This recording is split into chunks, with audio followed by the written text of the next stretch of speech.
Although it might sound uppity, unless people read books that explain how the political and economic system is constructed and how it operates, they have no hope of understanding why the presidential elections are musical chairs, played to the tune of Yankee Doodle Dandy. Podcasts and talks can be instructive when true, but they don't stick like words on a page in a book that you have noted and can refer back to. But the vast majority of people will not read such books because many can't read or are too lazy or distracted to take the time to switch off digital media and the mainstream corporate press. It is only through slow meditative reading and study of the great analytic books about social structure, propaganda, history, capitalism, and political economy that a person can truly grasp the nature of the power elite's domination of the U.S. government, the mass media, and the White House. A soupçon of differences between contestants for the presidency, superficial makeup, is enough to have those caught in the spectacle get worked up into a hot lather of excitement for candidates chosen by the billionaires. It is an aspect of the mania for celebrity culture. One cannot simply imbibe the daily mass media,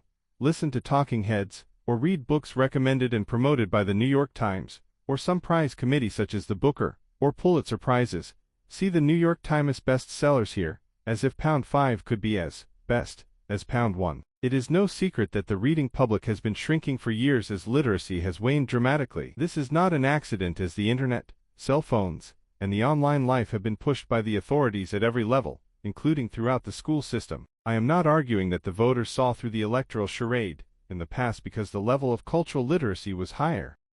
Today, a walk into any local library throughout the country will confirm the sad state of what even those who read books are reading. The new fiction shelves are filled with books with candy-colored sensationalized covers that evoke bodice-ripping books of old, now updated to sound more serious by telling stories of orphans on European trains during World War II, mysterious murders, separated twins, equally evil Nazis and Russians on the prowl, childhood trauma, unfaithful men, etc. All seemingly NY Times bestsellers, together with the non-fiction books within which you would search a long time on the shelves to find a radical critique of the American political system and its propaganda arms. This issue of voting and literacy is connected to another key matter. The American public as a whole does not much care to follow foreign policy and military issues. That is an understatement. Once the military draft was ended in January 1973, the public lost interest in who was being killed in America's wars. Let foreigners be damned was the unspoken assumption. It was a stroke of genius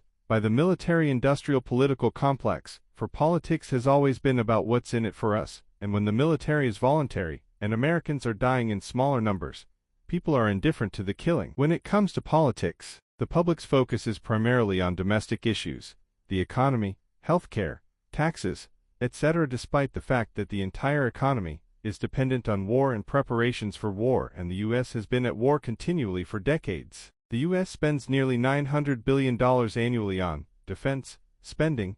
This is more than China, Russia, India, Saudi Arabia, the UK, Germany, France, South Korea, and Japan combined. As everyone knows, the U.S. is defending itself in Syria, where its troops illegally occupy the oil fields in the northeast. It is defending itself helping Israel slaughter Palestinians and supporting an expanded Middle Eastern war. It is defending itself by attacking Russia via Ukraine and leading the world to nuclear war. It is defending itself by provoking China in the South China Sea. It is defending itself all over the world with special forces and military bases everywhere because everyone is out to get us. It is defending itself always far, far away from its own shores. Everyone knows that's how it goes. But facetiousness aside, the voting public either doesn't know or doesn't care that the U.S. is a warfare state.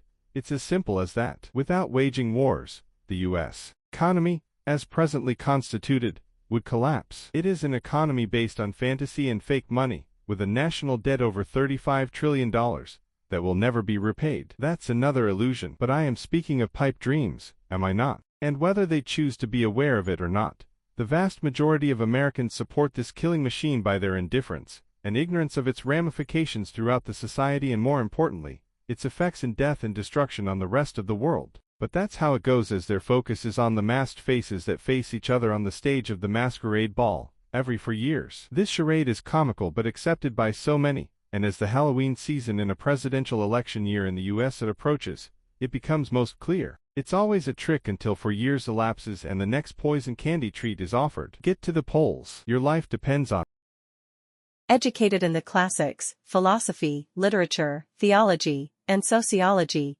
Edward Curtin is a former professor of sociology at Massachusetts College of Liberal Arts. A former newspaper columnist for the Berkshire Eagle, his writing on a wide range of topics and in multifarious styles has appeared widely in magazines, newspapers, scholarly journals, and online over many years. Born in the Bronx, he now lives in the hills of western Massachusetts, where he likes to get lost while walking. He is author of Seeking Truth in a Country of Lies and At the Lost and Found, Personal and Political Dispatches of Resistance and Hope, forthcoming.